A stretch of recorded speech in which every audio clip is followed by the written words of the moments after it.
Hello hi ನಮಸ್ಕಾರ, welcome to food media traveller. ನಾನು ಶರತ್ ಕುಮಾರ್. ಜಗತ್ತಿನ ಅತ್ಯಂತ ಸುಂದರ ಚೆಲುವೆ ಒಂದು ಗಿಡಮೂಲಿಕೆಯಾದಂತಹ ಕಥೆ ಇದೆ.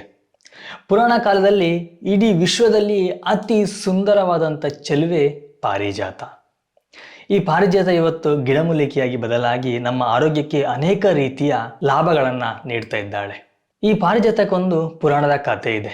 ಇವತ್ತು ನಾನು ನಿಮಗೆ ಈ ಪಾರಿಜಾತ ಗಿಡದ ಸಂಪೂರ್ಣ ಮಾಹಿತಿನ ತಿಳಿಸ್ಕೊಡ್ತೀನಿ. ಹಾಗೆಯೇ ಇದರಿಂದ ನಮ್ಮ ದೇಹಕ್ಕೆ ಏನೆಲ್ಲ ಉಪಯೋಗ ಇದೆ, ನಾವು ಇದನ್ನು ಹೇಗೆ ಯೂಸ್ ಮಾಡ್ಬೋದು ಅನ್ನೋದು ಸಹ ನಿಮ್ಗೆ ನಾನು ತಿಳಿಸ್ಕೊಡ್ತೀನಿ. ಅದಕ್ಕಿಂತ ಮುಂಚೆ ನೀವು ನಮ್ಮ ಚಾನಲ್ಗೆ ಹೊಸಬರಾಗಿದ್ದರೆ ಇವಾಗಲೂ ಸಬ್ಸ್ಕ್ರೈಬ್ ಮಾಡ್ಕೊಳ್ಳಿ. ಹಾಗೆಯೇ ಪಕ್ಕದಲ್ಲಿ ಬೆಲ್ ಐಕನ್ನ ಕ್ಲಿಕ್ ಮಾಡಿ ಆಲ್ ಆಪ್ಷನ್ನ ಸೆಲೆಕ್ಟ್ ಮಾಡ್ಕೊಳ್ಳಿ. ನಮ್ಮ ಇದೇ ರೀತಿಯ ಪ್ರತಿಯೊಂದು ವಿಡಿಯೋಗಳ ನೋಟಿಫಿಕೇಶನ್ ಪಡೆಯಬಹುದು. ಹಾಗೆ ವಿಡಿಯೋ ಮಿಸ್ ಮಾಡಿದ್ರೆ ಮೊಟ್ಟ ಮೊದಲು ನೀವು ನೋಡಬಹುದು. ಸ್ನೇಹಿತರೆ, ನಮ್ಮ ಪುರಾಣದಲ್ಲಿ ನಾವು ಉಪಯೋಗ ಮಾಡುವಂತಹ ಮಹತ್ವದ ಗಿಡಗಳಿಗೆ ಅಥವಾ ಮರಗಳಿಗೆ ಅದರದೇ ಆದಂತಹ ಪುರಾಣ ಹಿನ್ನೆಲೆಗಳನ್ನು ಕೊಡಲಾಗಿದೆ. ಈ ಪಾರಿಜಾತಕ್ಕೂ ಸಹ ಒಂದು ಪುರಾಣ ಹಿನ್ನೆಲೆ ಇದೆ. ಒಂದು ಪುರಾಣದ ಕಥೆಯ ಪ್ರಕಾರ ಈ ಪಾರಿಜಾತ ಅನ್ನುವ ಒಂದು ಹುಡುಗಿ, ಸುಂದರ ಚೆಲುವೆ, ಸೂರ್ಯನನ್ನ ಮೋಹಿಸ್ತಾಳೆ, ಪ್ರೀತಿ ಮಾಡ್ತಾಳೆ. ಸೂರ್ಯನಲ್ಲಿ ತನ್ನ ಪ್ರೀತಿಯನ್ನ ಹೇಳ್ಕೊಳ್ತಾಳೆ. ಆದರೆ ಸೂರ್ಯ ಅವಳ ಪ್ರೀತಿಯನ್ನ ತಿರಸ್ಕರಿಸ್ತಾನೆ. ಹೀಗಾಗಿ ಮನನೊಂದಂತಹ ಈ ಪಾರಿಜಾತ ಸೂರ್ಯನಲ್ಲಿ ಪರಿಪರಿಯಾಗಿ ಬೇಡ್ಕೊಳ್ತಾಳೆ, ನಾನು ಸುಂದರ ಚೆಲುವೆ, ನೀನು ನನ್ನನ್ನ ತಿರಸ್ಕರಿಸಬಾರ್ದು ಅಂತ ಹೇಳಿ ಸಣ್ಣದಾಗಿ ಮಾತಿನ ಚಕಮಕಿ ನಡೆಯುತ್ತೆ. ಪಾರಿಜಾತ ಸೋಲ್ತಾಳೆ. ಮನನೊಂದಂತಹ ಪಾರಿಜಾತ ತಾನು ತನ್ನ ಜೀವವನ್ನ ಅಂತ್ಯ ಮಾಡಿಕೊಳ್ಳುವುದಾಗಿ ಸೂರ್ಯನಲ್ಲಿ ಹೇಳಿದಾಗ ಕೋಪಗೊಂಡಂತಹ ಸೂರ್ಯ ಒಂದು ಶಾಪವನ್ನು ಇಡ್ತಾನೆ. ನಾನು ಎಲ್ಲಿ ತನಕ ಇಲ್ಲಿ ಇರ್ತೇನೋ ಅಲ್ಲಿ ತನಕ ನಿನ್ನ ಸೌಂದರ್ಯ ನನ್ನ ಕಣ್ಣಿಗೆ ಬೀಳದೆ ಇರಲಿ ಅಂತ ಹೇಳಿ. ಹಾಗೆಯೇ ಮನನೊಂದಂತಹ ಈ ಪಾರಿಜಾತ ಉರಿದು ಭಸ್ಮವಾಗ್ತಾಳೆ. ಅವಳು ಭೂಮಿಯಲ್ಲಿ ಬಂದು ಒಂದು ಸುಂದರವಾದಂತಹ ಗಿಡವಾಗಿ ಪುನರ್ಜನ್ಮ ಪಡಿತಾಳೆ.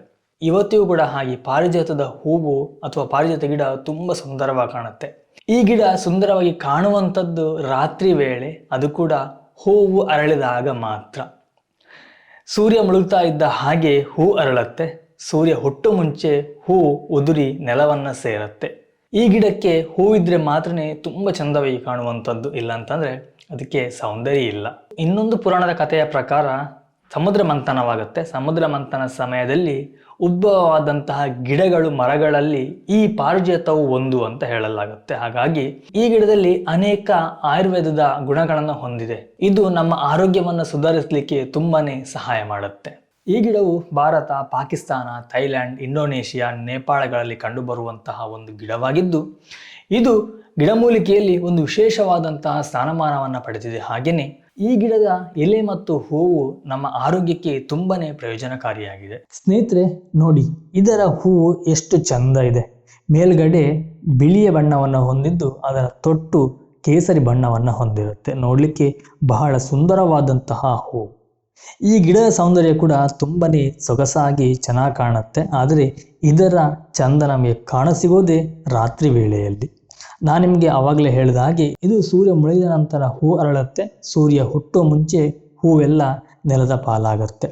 ಈ ಹೂವನ್ನ ಯಾರು ಕೂಡ ಹಗ್ಗದಿಂದ ಕಟ್ಟೋದಿಲ್ಲ. ಇದನ್ನು ನಾವು ದಾರದಲ್ಲಿ ಪೋಣಿಸಿ, ಅಂದ್ರೆ ಅದನ್ನ ಸುರಿದು ಆ ನಂತರ ನಾವು ದೇವರಿಗೆ ಅಲಂಕಾರಕವಾಗಿ ಬಳಸಬಹುದು, ಅಥವಾ ಒಂದೊಂದೇ ಹೂವನ್ನು ಸಹ ನಾವು ದೇವರಿಗೆ ಇಡಬಹುದು.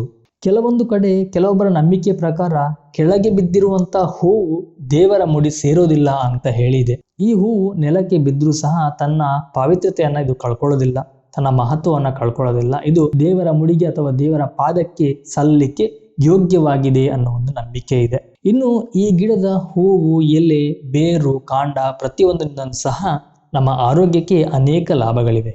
ಬನ್ನಿ ನಾವು ಈ ಗಿಡದಿಂದ ನಮ್ಮ ಆರೋಗ್ಯಕ್ಕೆ ಏನೆಲ್ಲ ಲಾಭಗಳಿದೆ ಅನ್ನೋದನ್ನ ತಿಳಿಯೋಣ. ಪಾರಿಜಾತದ ಎಲೆಗಳಲ್ಲಿ ಆಂಟಿ ಆಕ್ಸಿಡೆಂಟ್ ಗುಣ ಇದ್ದು, ಇದು ದೇಹದಲ್ಲಿ ಕ್ಯಾನ್ಸರ್ ಕೋಶಗಳು ಬೆಳವಣಿಗೆಯಾಗದಂತೆ ತಡೆಯುವಂತಹ ಗುಣವನ್ನು ಹೊಂದಿದೆ. ಸುಮಾರು 20 ರಿಂದ 25 ಎಲೆಗಳನ್ನು ರುಬ್ಬಿಕೊಂಡು ನೀರಿನಲ್ಲಿ 1 ಗಂಟೆಗಳ ಕಾಲ ಕುದಿಸಿ ನಂತರ ಶೋಧಿಸಿ ಪ್ರತಿದಿನ ಕುಡಿದರೆ ಕ್ಯಾನ್ಸರ್ ಕಾರಕ ಜೀವಕೋಶಗಳು ನಾಶವಾಗುತ್ತವೆ. ಈ ಸಸ್ಯದ ಎಲೆಗಳು, ಹೂವುಗಳು ಮತ್ತು ತೊಗಟೆಯು ಅನೇಕ ಉತ್ಕರ್ಷಣ ನಿರೋಧಕಗಳು, ಉರಿಯೂತದ ಮತ್ತು ಬ್ಯಾಕ್ಟೀರಿಯಾ ವಿರೋಧಿ ಗುಣಗಳನ್ನು ಹೊಂದಿರುತ್ತದೆ. ಇದು ಅನೇಕ ರೋಗಗಳ ವಿರುದ್ಧ ಹೋರಾಡಲು ಸಹಾಯ ಮಾಡುತ್ತದೆ. ಪಾರಿಜಾತ ಗಿಡದ ಎಲೆಗಳನ್ನು ಅರೆದು ತ್ವಚೆಯ ಮೇಲೆ ಹಚ್ಚಿದರೆ ತ್ವಚೆಯ ಸಮಸ್ಯೆ ನಿವಾರಣೆಯಾಗುತ್ತದೆ. ಇದರ ಹೂಗಳ ಪೇಸ್ಟನ್ನು ಮುಖಕ್ಕೆ ಹಚ್ಚುವುದರಿಂದನೂ ಕೂಡ ಮುಖ ತುಂಬಾನೇ ಕಾಂತಿಯುತವಾಗಿ ಕಾಣಲಿಕ್ಕೆ ಸಹಾಯ ಮಾಡುತ್ತೆ. ಆಯುರ್ವೇದದಲ್ಲಿ ಪಾರಿಜಾತದ ಎಲೆಗಳನ್ನು ಮಲೇರಿಯಾ ಹಾಗೂ ಡೆಂಗಿ ಜ್ವರಗಳ ಚಿಕಿತ್ಸೆಗೆ ಬಳಸಲಾಗುತ್ತೆ. ಜ್ವರದ ಚಿಕಿತ್ಸೆಗೆ ಮರದ ತೊಗಟೆಯ ಕಷಾಯ ನೀಡಲಾಗುತ್ತೆ. ಹಾಗೆಯೇ ಪಾರಿಜಾತದ ಎಣ್ಣೆಯನ್ನ ಆಲಿವ್ ಎಣ್ಣೆಯೊಂದಿಗೆ ಬೆರೆಸಿ ಅಂಗಾಲಿಗೆ ಉಜ್ಜುವುದರಿಂದ ಜ್ವರ ಕಡಿಮೆಯಾಗುತ್ತೆ. ಈ ಪಾರಿಜಾತ ಎಲೆಗಳು ಹೊಟ್ಟೆಯ ಹುಳುಗಳನ್ನು ಕೊಲ್ಲುವಂತಹ ಸಾಮರ್ಥ್ಯವನ್ನ ಹೊಂದಿವೆ. ಪಾರಿಜಾತದ ಎಲೆಗಳನ್ನ ಪುಡಿ ಮಾಡಿ ಬಿಸಿ ನೀರಿನಲ್ಲಿ ಕುದಿಸಿ ನಂತರ ಸೋಸಿಕೊಂಡು ಕುಡಿಯಬೇಕು. ಈ ರೀತಿ ಖಾಲಿ ಹೊಟ್ಟೆಗೆ ದಿನಕ್ಕೆ 2 ಬಾರಿ ಸೇವನೆ ಮಾಡುವುದರಿಂದ ಹೊಟ್ಟೆ ನೋವಿನಿಂದನೂ ಕೂಡ ಪರಿಹಾರ ದೊರೆಯುತ್ತೆ. ಪಾರಿಜಾತ ಹೂಗಳ ಪುಡಿಯನ್ನ ತಿನ್ನುವುದರಿಂದ ಅಸ್ತಮದ ಸಮಸ್ಯೆ ನಿರ್ಮೂಲನೆಗೆ ತುಂಬನೇ ಸಹಾಯ ಮಾಡುತ್ತೆ. ಮಂಡಿ ನೋವಿದ್ದಾಗ ಪಾರಿಜಾತದ ಎಲೆಗಳನ್ನು ಪೇಸ್ಟ್ ಮಾಡಿ ಕೊಬ್ಬರಿ ಎಣ್ಣೆಯೊಂದಿಗೆ ಬೆರೆಸಿ ಹಚ್ಚಿಕೊಳ್ಳುವುದರಿಂದ ನೋವು ಕಡಿಮೆಯಾಗುತ್ತೆ. ಪಾರಿಜಾತ ಎಲೆಗಳನ್ನು ಪುಡಿ ಮಾಡಿ ಮತ್ತು ಅದರ ರಸವನ್ನು ಜೇನುತುಪ್ಪದೊಂದಿಗೆ ಬೆರೆಸಿ ದಿನಕ್ಕೆ 2 ಬಾರಿ ಸೇವನೆ ಮಾಡಬೇಕು. ಇದರಿಂದ ಒಣಕೆಮ್ಮು ಕೂಡ ನಿವಾರಣೆಯಾಗುತ್ತೆ. ಪಾರಿಜಾತ ಎಲೆಗಳ ಕಷಾಯವನ್ನು ಕುಡಿಯೋದ್ರಿಂದ ಮಧುಮೇಹವನ್ನು ನಿಯಂತ್ರಿಸಲಿಕ್ಕೆ ಸಹಾಯ ಆಗುತ್ತೆ. ಪಾರಿಜಾತದ ಕಷಾಯವನ್ನು ದಿನಕ್ಕೊಮ್ಮೆ ಸೇವನೆ ಮಾಡೋದ್ರಿಂದ ಮೂಳೆ ಸವೆತವನ್ನು ಸಹ ನಾವು ತಪ್ಪಿಸಬಹುದು. ಈ ಗಿಡ ಹೃದಯದ ಆರೋಗ್ಯಕ್ಕೆ ತುಂಬನೇ ಒಳ್ಳೆಯದು. ಪಾರಿಜಾತ ಹೂಗಳ ರಸವನ್ನು ಕುಡಿಯೋದ್ರಿಂದ ಹೃದ್ರೋಗಕ್ಕೆ ತುಂಬನೇ ಸಹಕಾರಿಯಾಗುತ್ತೆ. ಕೆಲವರಿಗೆ ಮೂಗಿನ ರಕ್ತಸ್ರಾವ ಆಗುವಂಥ ಸಮಸ್ಯೆ ಇರುತ್ತೆ. ಅಂಥವರು ಈ ಗಿಡದ ಬೇರನ್ನು ಅಗಿಯುವುದರಿಂದ ಮೂಗಿನಿಂದ ರಕ್ತಸ್ರಾವವಾಗುವುದನ್ನು ಸಹ ನಾವು ನಿಲ್ಲಿಸಬಹುದು. ಪಾರಿಜಾತದ ಎಲೆಗಳನ್ನು ನೀರಿನಲ್ಲಿ ಕುದಿಸಿ ಕಷಾಯ ಮಾಡಿ ದಿನಕ್ಕೆ 2 ಬಾರಿ ಕುಡಿಯೋದ್ರಿಂದ ಊತವು ಕಡಿಮೆಯಾಗುತ್ತೆ, ಹಾಗೆಯೇ ನೋವು ಕೂಡ ಕಡಿಮೆಯಾಗುತ್ತೆ. ಪಾರಿಜಾತ ಗಿಡದ ಎಲೆಗಳನ್ನು ಪುಡಿ ಮಾಡಿ ತೆಗೆದುಕೊಳ್ಳುವುದರಿಂದ ಅಥವಾ ಕಷಾಯ ಮಾಡಿ ಕುಡಿಯುವುದರಿಂದ ಸಂಧಿವಾತದ ಲಕ್ಷಣಗಳನ್ನು ಕಡಿಮೆ ಮಾಡ್ಕೋಬಹುದು ಮತ್ತು ಸಂಧಿವಾತ ನೋವಿನಿಂದ ತುಂಬ ಬೇಗನೆ ಶೀಘ್ರವಾಗಿ ಪರಿಹಾರವನ್ನು ಸಹ ನಾವು ಹೊಂದಬಹುದು. ಮುಂದಿನ ದಿನಗಳಲ್ಲಿ ಪಾರಿಜಾತ ಗಿಡದ ಎಲೆಗಳಿಂದ ಕಷಾಯ ಮಾಡುವುದು ಹೇಗೆ ಅಂತ ನಿಮಗೆ ತಿಳ್ಕೋಬೇಕು ಅನ್ನೋದೇನಾದಿದ್ರೆ ದಯವಿಟ್ಟು ನಮಗೆ ಕಮೆಂಟಲ್ಲಿ ತಿಳಿಸಿ. ಖಂಡಿತವಾಗ್ಲೂ ಮುಂದಿನ ದಿನಗಳಲ್ಲಿ ಅದರ ಬಗ್ಗೆ ಸಹ ವಿಡಿಯೋವನ್ನು ಮಾಡ್ತೇವೆ. ಹಾಗೆಯೇ ನಾನಿಲ್ಲಿ ತಿಳಿಸಿರುವಂತಹ ಬೆನಿಫಿಟ್ಗಳು ಬಿಟ್ಟು ಬೇರೆ ಏನಾದರೂ ನಿಮಗೆ ಗೊತ್ತಿದ್ದರೆ ದಯವಿಟ್ಟು ಕಮೆಂಟಲ್ಲಿ ತಿಳಿಸೋದನ್ನ ಮರಿಬೇಡಿ. ಇದರಿಂದ ಬೇರೆಯವರಿಗೆ ತುಂಬಾ ಹೆಲ್ಪ್ ಆಗುತ್ತೆ.